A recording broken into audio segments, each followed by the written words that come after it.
This was a very difficult talk to put together. You know, either of these places, you know, could give 2 or 3 talks about, you know, the culture in Cuba, the plants in Cuba. You know, South Africa, the same thing, 3 or 4 different ones.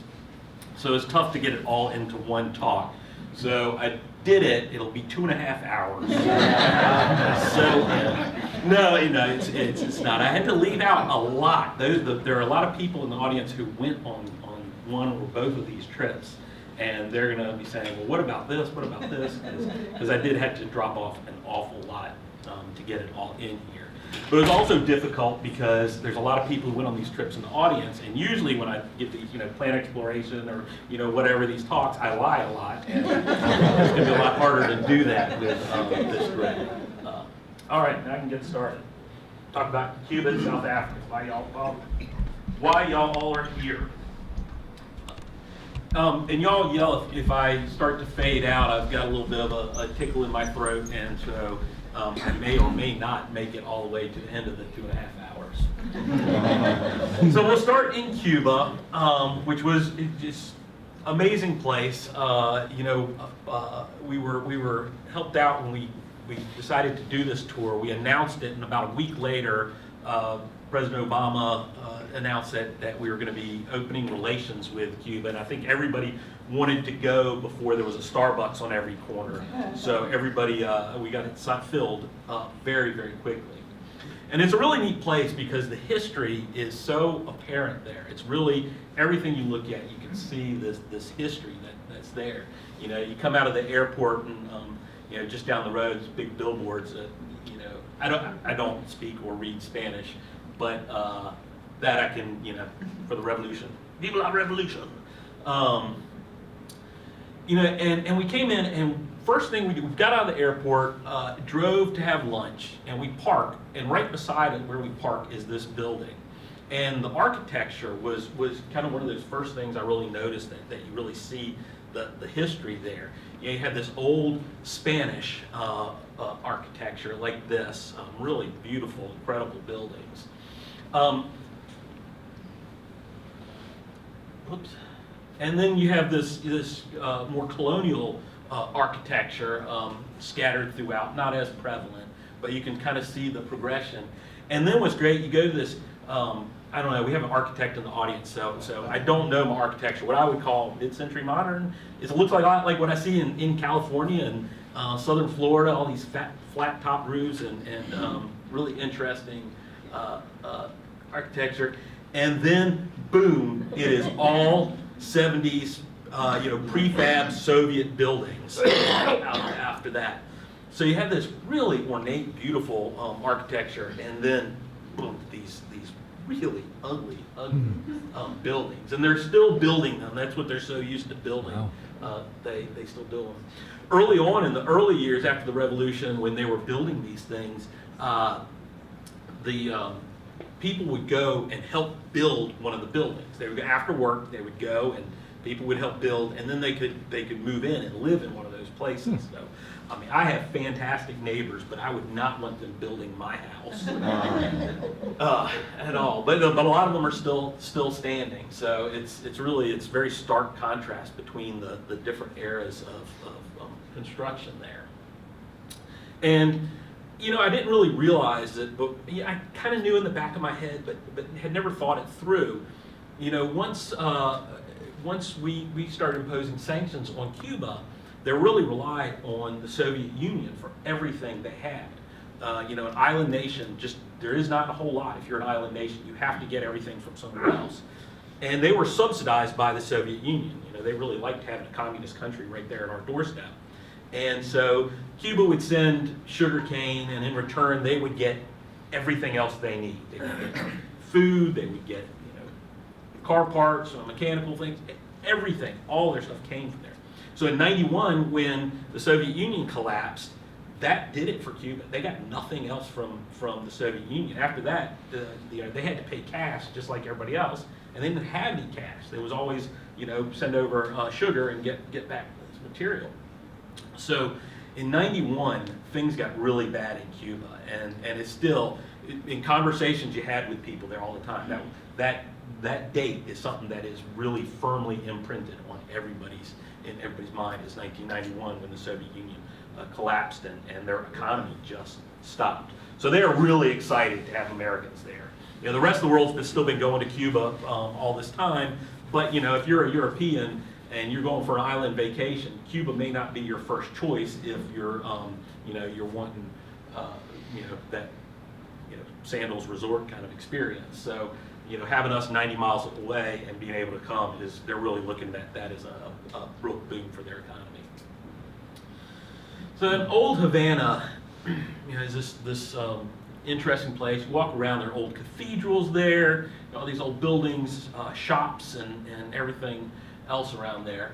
Really is just, you know, you could go from building to building and get the history there.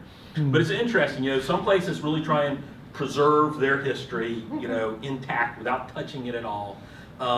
You know, some places like London, I always love London. You have, you know, the Tower of London, and you look out and you see these ultra-modern skyscrapers, and everything's kind of mixed together, and it seems to work. And, you know, Cuba is doing some of that with their old architecture. Now they have some real pretty sophisticated programs in restoration, teaching people how to restore these old buildings, how to maintain them. But you do see some other art that's mixed in with these old areas. Now, this was interesting. You know, if you don't know the story behind it, it's just a weird statue. It is a naked woman in high heels, holding a fork, sitting on a rooster, a chicken. And what that symbolized was when times were really bad there, and women had to you know, do whatever they could to feed their families, had to go out and sell their bodies to feed their families. And this is, you know, a representation of that, which, you know, we don't think about, you know, socialist countries, you know, with a ruler like Fidel as being that open to really talking about the times being tough. And I just thought that was a really fascinating thing, and to put right in the square in Old Town Havana. Right next door, you could get apparently the best coffee in Cuba, and therefore the best coffee in the world. I had a cup of it, so I can now say I've had a cup of the best coffee in the world. These trips we go on, you know, there's a limit to what I know about Cuba, and it's a really low limit. There's something about the plants, but you know, when you talk about the history and culture, I don't know about that. So we really rely on having great guides, and the travel group we work with, Earthbound Expeditions, have really been just incredibly impressed with the guides that they're able to procure. This is Martin. He could tell you about economy, history, culture, a little bit about plants, animals and people. I mean, he seemed to know a little bit about everything. And it's funny, when you ask a question, he would say, "It's complicated." In Cuba, it's always complicated. But you know, he would always go into these really pretty in-depth, really well thought out answers for these things. And it's interesting with guides. You know, we think, well, you want to, you know, we were telling him, he was so good. We said, well, we want to tell Earthbound how great you are, have them tell the people you work with here how great you are. And he said, no, don't do that, because it's a socialist country, and you don't stand out. If you stand out, when the tour companies, like the ones in the U.S., say how great the tour guides are, the tour guides stop getting as much work because they must be doing something. Maybe they bribed the people to say how great they were. So they said, don't say anything, you know, to my bosses about this, please. Which you know, is the complete opposite of what we think of as important. You know, and everywhere you go, you see, you know, Viva la Revolution. You know, that history of Fidel. There aren't a lot of pictures of Fidel around. It'll be interesting now that he's dead to see what happened, because he was really against him being put up as an icon. Now, had no problems doing that with Che Guevara. He's up all over the place. And whenever Martin would talk about you know, Fidel and the people there, he'd never say the name. He would say, you know, when came to power, or when he talked about the military, you know, for the little shoulder epaulets, tap your shoulder. You never talk about it out loud. And Jay's all over. He's on the sides of buildings. That's right there in Revolution Square. If you saw any of the footage from when Castro died, everybody in Revolution Square gathering. What you can't see in those pictures is that Revolution Square is like a big parking lot. It is just this big slab of asphalt and concrete, which is kind of a weird place to be. But and everywhere, Simone Bolivar. We stopped at a restaurant first day, and the whole entrance is wallpapered in this in old deeds and letters and documents all over. And they really seem to really appreciate the history that they have there. And when I was talking to Martine about what's going to happen if this really opens up and the U.S. is getting here, and he seemed pretty confident that history would still be kept. It would not. We wouldn't turn into Miami South in Cuba. And it's these things that in my head have just been things I've always heard about. The Bay of Pigs. If you can read this is basically saying here's where the mercenaries came when you get down to the Bay of Pigs, and this is where the decisive victory was won when they turned the mercenaries, as they say, turned them around. So these it's kind of like visiting battlefields in from the Civil War, or from World War I or World War II. So these things you hear about, but you don't really it doesn't really imprint until you actually visit the place. So history is just so deep. But when we do these trips, we don't just do history, and we do plants too. But we have a lot of real garden plant lovers who bring other people with them who aren't necessarily wanting to see plants all day, every day. And in Cuba, still, as an American, you have to do 8 hours of cultural or educational activities every day. That's the requirement to get permission to go to Cuba. Now that you can take a flight down there, they kind of count on you to do your 8 hours of cultural enrichment. So I'm not sure that everybody is doing that now, but they did keep us going. We visited an art school, this really cool art school, and it's neat to see these young students doing these amazing art. They were doing ceramics and sculpture and paintings and screen printing like this guy, and doing some really weird stuff. I don't know what it is with chicken legs. And it's because you get the 3 P's. You get pollo, pesca, and pork. Chicken, fish, and pork to eat there, along with your rice and beans. We also visited a little music conservatory where the students did put on a little show for us, and they were amazingly talented. I mean, you got everybody up dancing. You may recognize a few people in there dancing. And of course the cars. You hear about the cars, and it's pretty cool. You get walk out of the airport, and there are all these old cars there.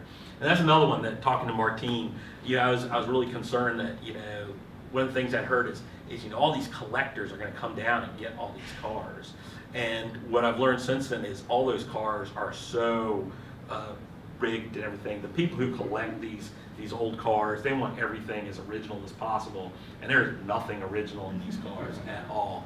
So, and they're people's livelihoods. And most of the really nice ones are taxis. But they are pretty cool. We did go for a ride.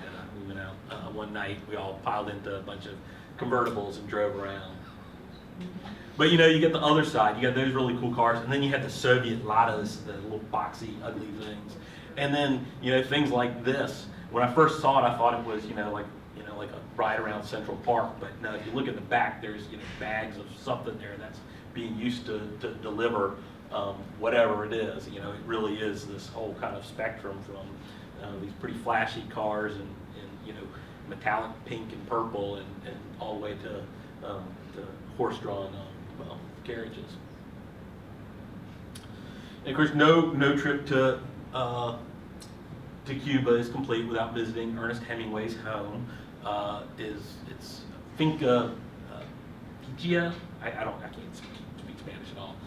basically lookout farm, lookout estate is what it translates to. And it's a really neat place. It's got beautiful gardens there. I don't know how many people explore the gardens because the house is so fascinating. But they won't let you in. They've just, it's tropical, so all the doors, big windows and doors that open up, so you can look in, you can look through and see everything in there. And there are two things that you really got when you looked in this house. One was books. There are books all over the place. Every place are racks built into the bathrooms and bedrooms where they had books and magazines and things like that. And animals. There's a lot of dead animals in there. A lot. They are everywhere. Everywhere. A lot of them. Now it's called Lookout Farm because there's these great views. A few years after he moved in, they built this tower. It was supposed to be where he was going to do his writing. He didn't really use it for his writing, so it became the home for his cats. He had like a dozen cats up there. He's very big into cats. This beautiful, beautiful view that the cats had, and that's Lookout Farm there. And of course, you got to go from there to visit where the inspiration for Old Man of the Sea was, Kojimar. This is the bar where they say he went and got his inspiration and probably drank a lot. And you look out and see that inspiration. That's the inlet where the fishermen would come in and out by the old Spanish fort there at the opening. Really, you can sit there all day. We left Havana, went down to Trinidad, and I was told that every country that the Spanish colonized has a city named Trinidad somewhere in it, because they're a very Catholic country.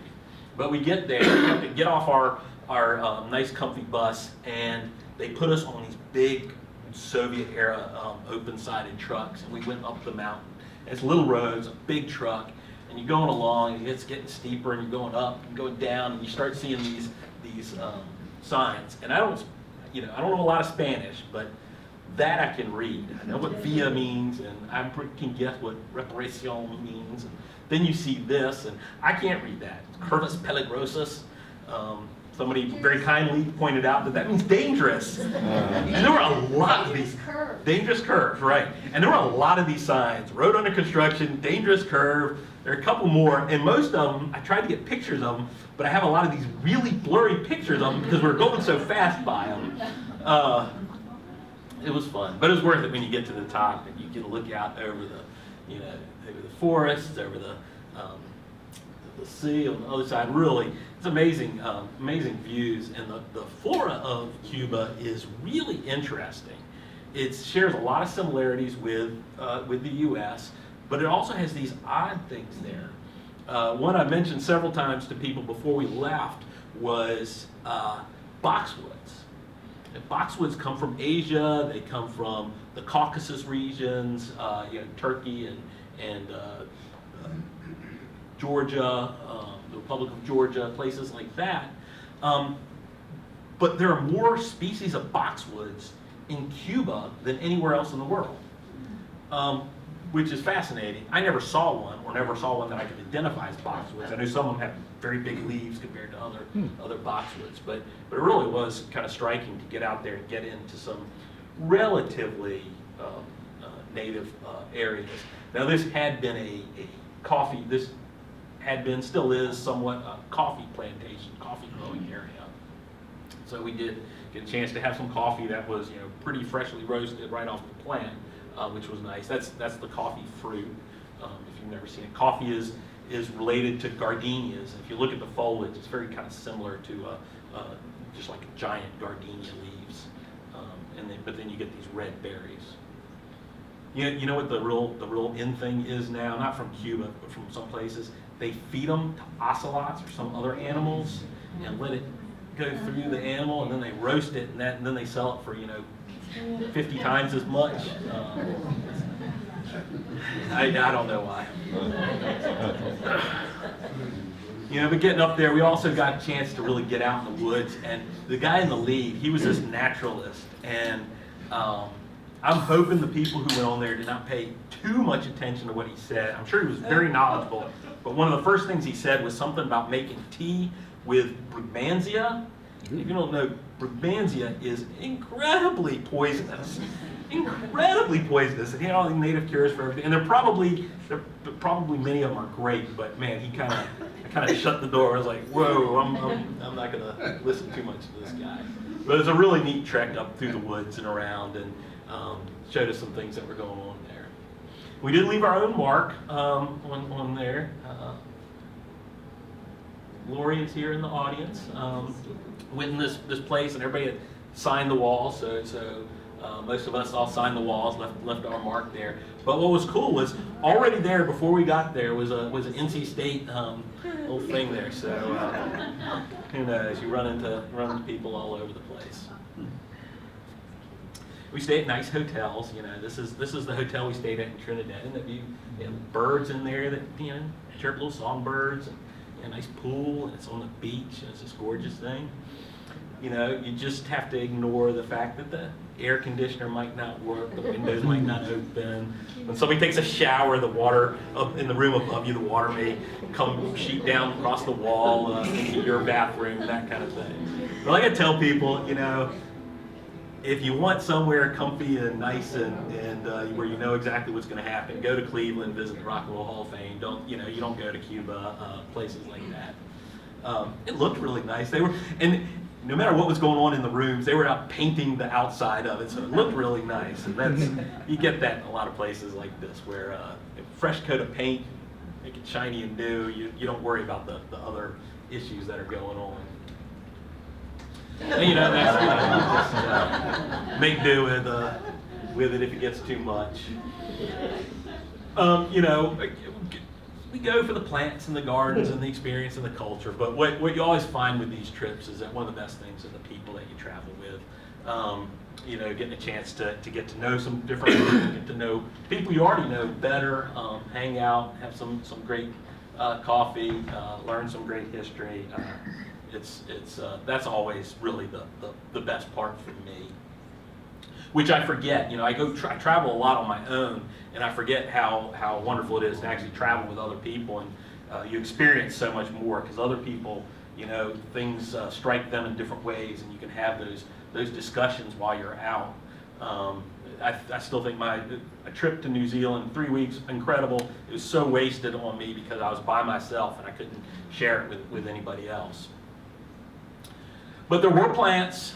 This is not a plant talk. I did have to put a few in there. It's cool to see plants that you know. This is agave vingola that I've known and grown before. That's growing on the hillsides. You go up.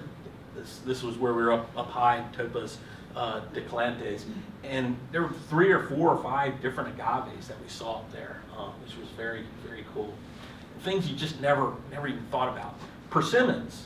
I did not know there was a Cuban persimmon going on past it, but those are little persimmon fruits. We're talking about South Africa. There's also South African persimmons, which I had no idea. All over the place. Hibiscus, this is huge tree hibiscus. They call it the blue mayo. It's Hibiscus elatus. It makes this huge tree. I mean, there were plants with trunks this big around with these beautiful orange yellow flowers on it. They open yellow and kind of age to real orange. Gorgeous. Begonias, and just all kinds of amazing things. This got me really excited, and I pointed it out to a few people who were with me, and they all scratched their head like, "What on earth are you? Why do you care about this?" This is a plant called Pareskia, and this is this really weird cactus. It is an actual cactus, but it has leaves like other plants. It's this real intermediate kind of form, which I've always wanted to see that in the wild. It was very cool for me to see. Nobody else cared because it's an ugly plant. Nobody cared. We get out to see, not just plants in the wild, but we went and visited an organic farm. And you would think in a place like Cuba that vegetables and that kind of thing would be something that's very important. And really, apparently, vegetables have not been part of the diet really since the 50s, 60s, 70s. It just hasn't been something they ate. They eat a lot of beans and rice. But not a lot of other vegetables. So the woman running this organic farm was really, not only are they growing the food, but they're having to really work to get people to start putting this in their diets. And it was neat. They're doing like worm composting in there. They have whole systems for the worms and all kinds of things, growing neat stuff. Showed us all these really unusual fruits and plants that, you know, I'd never heard of, that you know, some of them, everything in there is good for you. You know, you eat the fruits, eat the flowers, smoke the bark, I don't know, you do anything. And of course the palms, I'm a palm lover.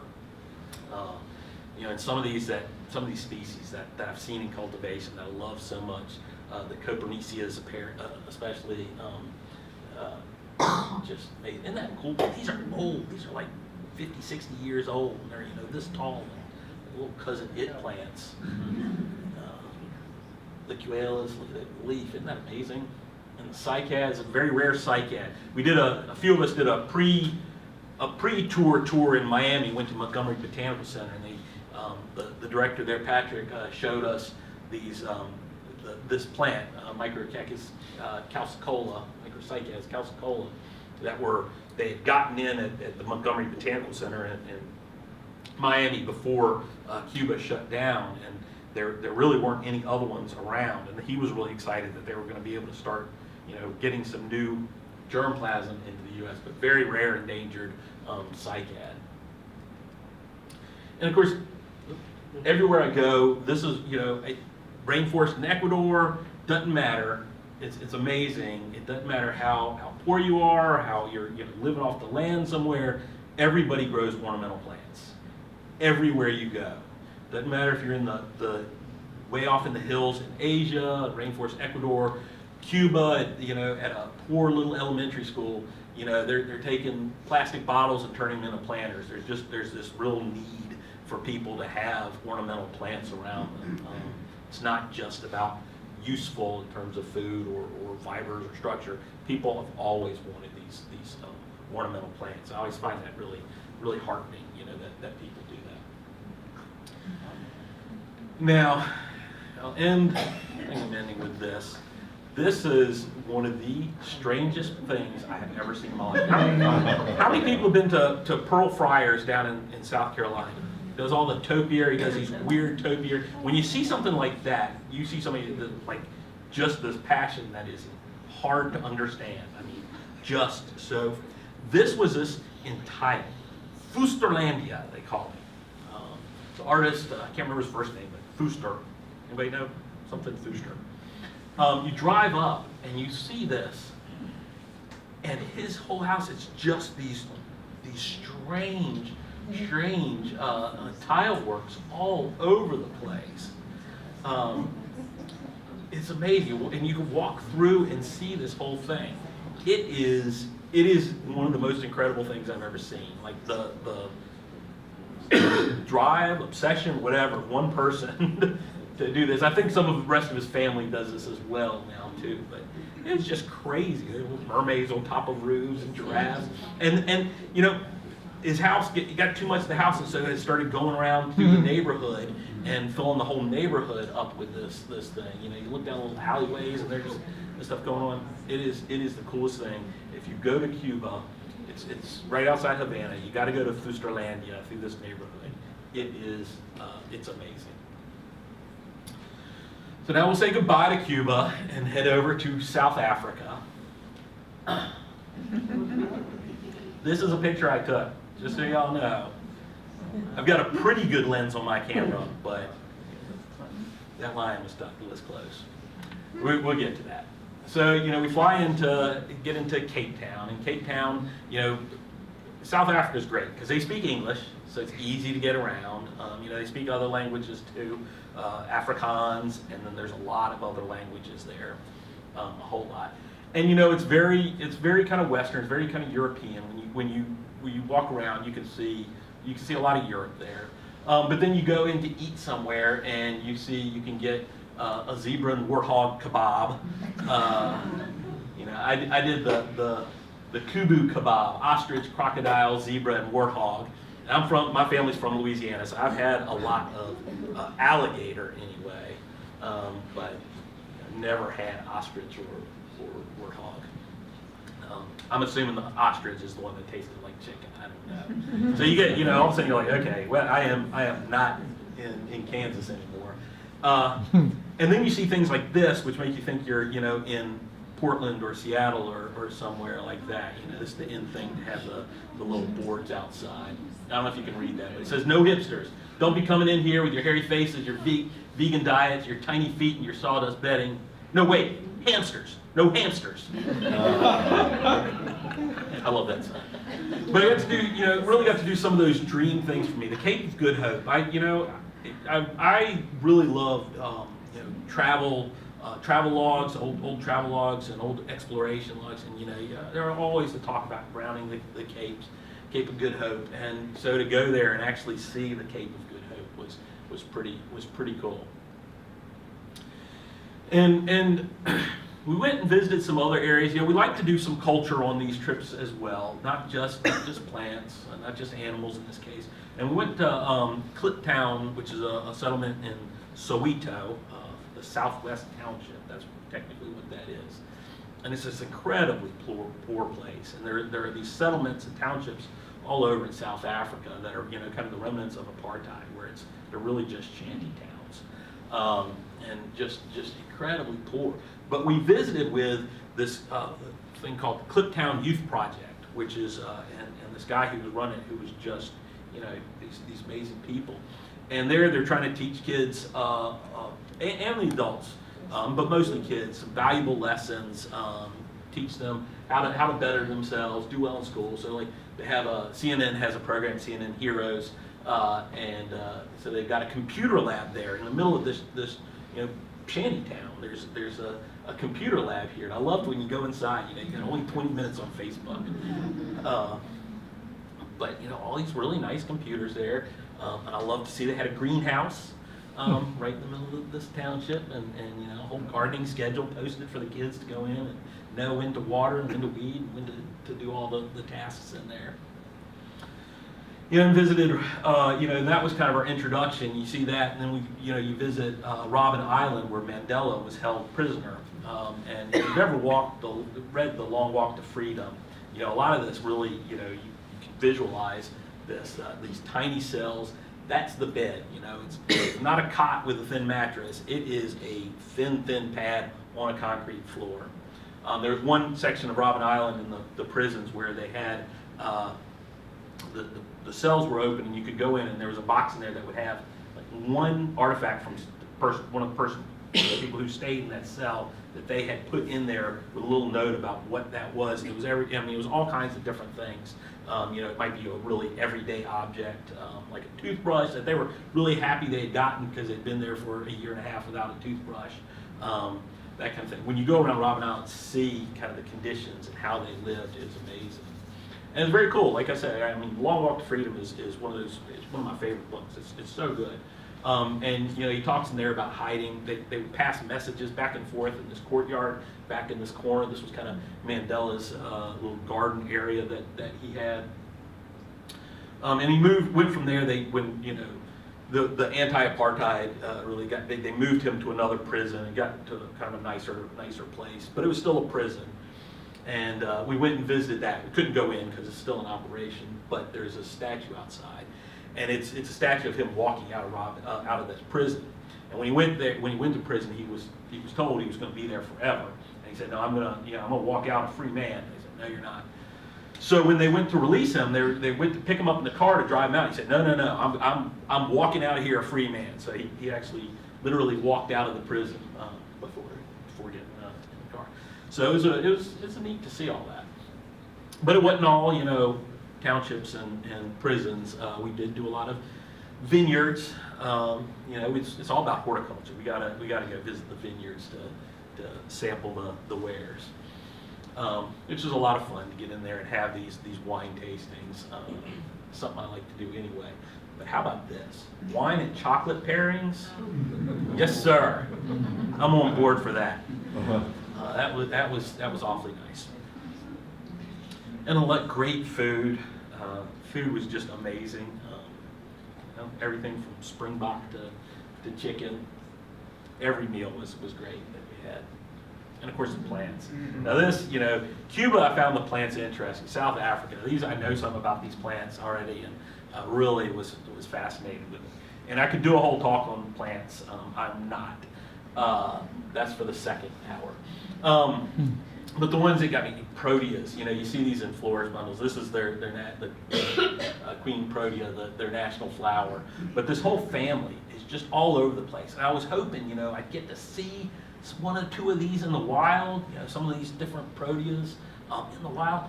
And you go out, and they are just ditchweeds. They're all over the place. You look out across fields and up mountainsides, and it's nothing but proteas.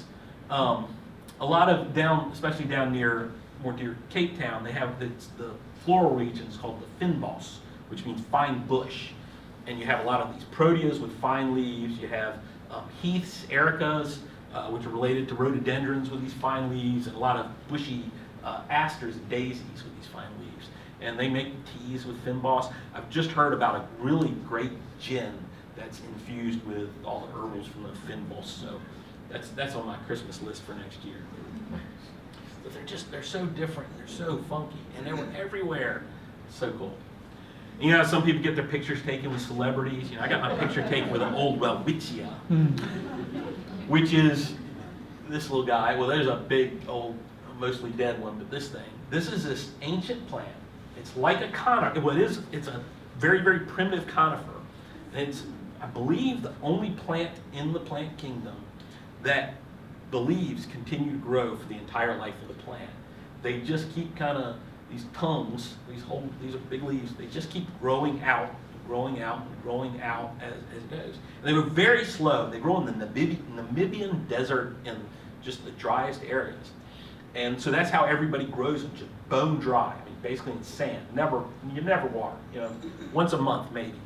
But what the curator there, who I had known, he had been here in the U.S., had visited the Arboretum. I met him here at the Arboretum when he was a student at Longwood. He was saying that they've done some I forget what they call it, paleogeography, is that it? Where they realize that where these welwitzias grow used to be wet. And so now they're trying to grow them with more moisture and finding out that these things, give them good drainage, but more moisture, and they grow much, much quicker because that's actually what they were originally how they're supposed to grow. Very cool. The garden's amazing, all over the place. And everything I looked at, I have no idea what that is. I have no idea what family that is. Every once in a while I say, okay, it's an aloe. Kirstenbach Botanic Garden in Cape Town. One of the top gardens. Any list that lists like the top botanic gardens in the world will always have Kirstenbach. It's beautiful. It helps that you're built right on the side of Table Mountain and have beautiful views everywhere, but also these great collections of bizarre plants all through there. Amazing. And Cuba we did long days. South Africa we did long days. Somebody who was on the trip, who is not here today, so I won't embarrass her. This is notes she was writing, and you can see she started falling asleep. Started fresh the next day. That was funny. And the animals. I'm a plant guy. I'm not a bird guy. People always ask me about birds. Somebody did today, said I have some bird pictures. I said I've got 2 bird pictures. I was pretty impressed with this bird. There's something just so strange about seeing an ostrich on the side of the road. Very, very strange. Penguins. These are my birds, the ones that don't fly. You go and visit penguins out swimming around and baby penguins. And I resist the urge to put in 20 pictures of penguins.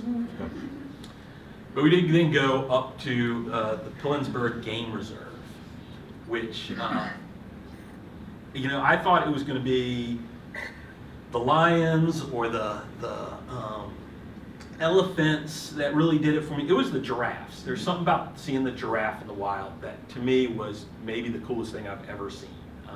And they were right by the road. They would be in the distance. Just saw them all over the place. And zebras. We saw zebras fighting. So cool. The very first night we get to the game reserve, and it's night. We go in, it's dark, they're all confused, they don't know where the rooms are and everything. We finally get everything settled around, get our stuff put away, and they said, hey, we're gonna go have dinner now. And they load us into these open-sided trucks. And we start driving, and we drive up and drive over, and there's this whole big bonfire, the big open air buffet and seating, and there's some native dancing and everything. Really, it's this whole big experience. And all I can think is tomorrow morning when we go on the game drive, I hope I can see something. I hope we can see stuff, animals out there. And as we're driving back, all of a sudden the driver flips on a little spotlight. And he's like, look, and there's a rhinoceros there. Very cool. There's a lion just staring at us. And that was very cool. And then we saw these guys, these two brothers. And they kind of wandered around. They came within, 10, 20 yards of the trucks. And those things look you in the eye, and you realize they could take you down. But it was a very cool experience. Seeing the elephants. There's one day we were at our game, the lodge, and we would go out for a morning drive and an evening drive because that's when the animals are most active. And we're there, and this elephant comes up. The lodge is all fenced with barbed wire, and this elephant comes up, and it is right near the fence. And there's a woman out there who works there who's saying, "Please stay away." Everybody wants to come up and take a selfie with the elephant behind them. And this woman saying, "Please stay away. This fence will not stop this elephant if it gets upset. Please stay back. Please stay back." Nobody's listening to her. But then when you realize, that fence isn't to keep the elephant out, it's to keep me out from where the elephants are. And so some days there'd be an elephant out there. The morning we left, there were warthogs and zebras and gnus and I can't remember what all right there outside our hotel. You even got to see baby elephants wandering around. Man, definitely want to go back again. And you got hippos and zebras and rhinoceroses, both black and white rhinoceroses. So it's all warthogs. That may have been my favorite, was the warthog. Might have been better than the giraffe. Just everywhere. I did not see a cheetah. I think some of the folks did. We would split up in different trucks. I think this is as close as I came to a cheetah, was seeing something it killed hanging up in a tree. I do have a picture of a jaguar, but it is really blurry because it was moving fast, so I didn't put that in. But that's a bucket list item right there. We may have to do another trip to South Africa because it was great. But it's sharing it with the people. Beautiful time. So that was a quick kind of run through. Do want to tell all y'all that if you don't know, we do have another trip. Not quite as wild as South Africa or as kind of forbidden as Cuba, but wines will be good and the food will be good. We're going to go from Lake Como, the lake region of northern Italy, through Monaco to Nice in France, looking at art, architecture, and gardens, a lot of gardens, and food and wine. And we'd love to have you come with us. Just today, I got notice from our travel partners and sent me a list, and there are 16 people, I believe, signed up. We have 28 spots. We like to keep these groups small because you get to experience. If you have a big group, 40 people on a bus is just, it's all about just being herded around. So with a small group, we can make some changes and switch around. I know there's a few people in this room that are going on that. And I was looking at the list, and I think half of the people who are going have gone on one or the other or both of our Cuba and South Africa trips, which I think says a lot about how the quality of these trips. So hopefully I didn't go too long, so I could take questions if people have questions. Oh man, great. There was one shot in that soil look where it was looked like very orange clay, like our own, where you had the worm castings. Was that very clay soil in Cuba? In Cuba, yeah, it was a red clay for a lot of Cuba. I didn't get out and dig in it at all. It was dry, it's dry there a lot, so it's more, kind of crumbly. But I could see where if it got wet, it would be, like Alabama red clay, even worse than North Carolina red clay. Yeah. What was the coolest animal you saw? The coolest animal I saw, the warthogs were pretty cool. I mean, the lion, when a big old male lion pretty close by and you're just in an open truck. That is pretty darn cool. But the warthogs are the giraffes. There's something about the giraffes that really did it for me. My wife's was monkeys. We saw both baboons down near Cape Town just walking along the road. Our guide, and I thought I had a picture of him in there, somewhere it missed. Our guide in South Africa for half the trip was amazing. We won't say anything about the other half of the trip. She was a fill-in. But he was telling us this story about some friends of his own a house. It's one of these coastal towns, and they were staying at this friend's, kind of beach house, if you will, and they all went out, but they left. There was a child there that they left, and that was fine. They didn't lock the doors. Well, the baboons came in. The child locked herself in the bathroom. The baboons tear the house apart, peed in the refrigerator, just trashed the whole thing.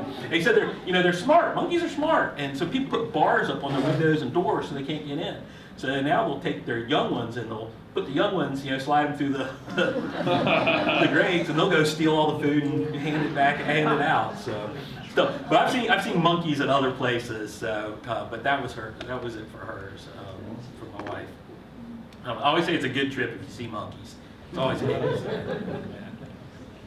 was the general condition of Cuba? And so we think of Haiti being deforested. Is Cuba not that way? And also, what are they growing? I mean, sugarcane, tobacco, etc. Sugarcane, a lot. Tobacco, a lot. I would imagine some, not where we were, but they're growing some rice, and I would imagine they've got to be growing some of their beans. I don't think they're importing all of it. No, there's a lot of forest land in Cuba. It really is. The population in Cuba isn't outrageous. Haiti is a huge population for the size.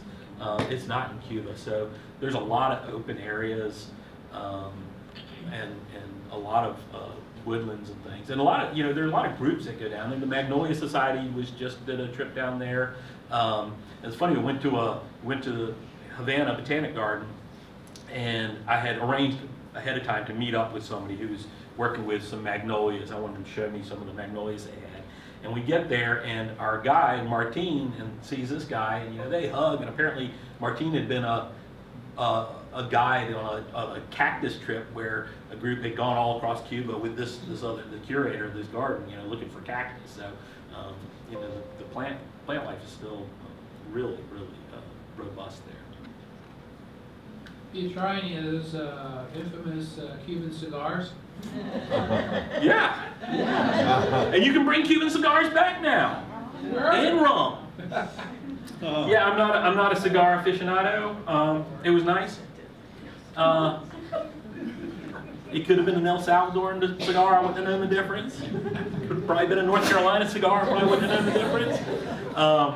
But I did like sitting down at the Hotel Nacional de Cuba. This is where all the Rat Pack were, and the Mafia, and all those groups down in Havana, and sitting out in the evening overlooking the ocean and having a nice glass of Havana Club rum and a cigar. That was all right. That was okay.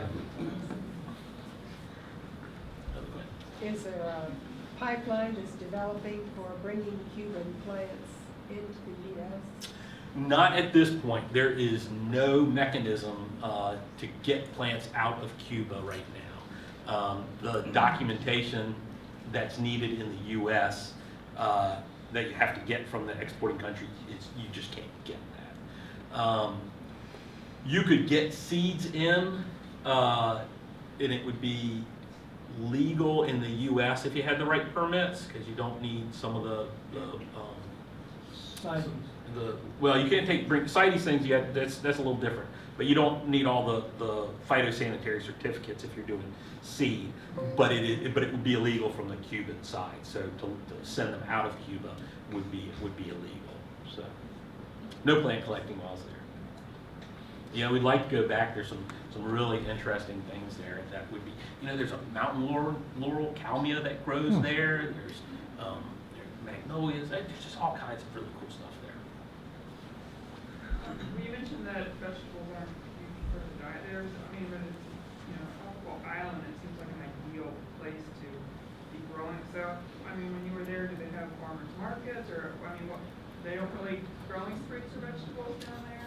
You know, there's some farms, and mostly these organic farms, but I don't remember really seeing farmers markets at all. You know, you get some tropical fruit.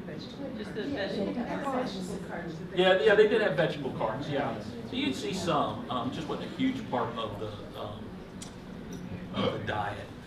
You know, some things that were, they would do this guava jelly type stuff with cheese on top of it.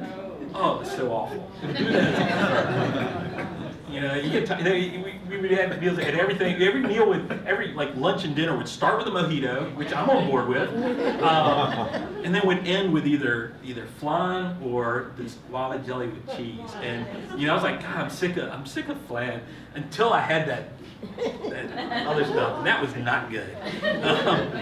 It might have been okay without the cheese, but the grated cheese on top. Other questions? Thank you all.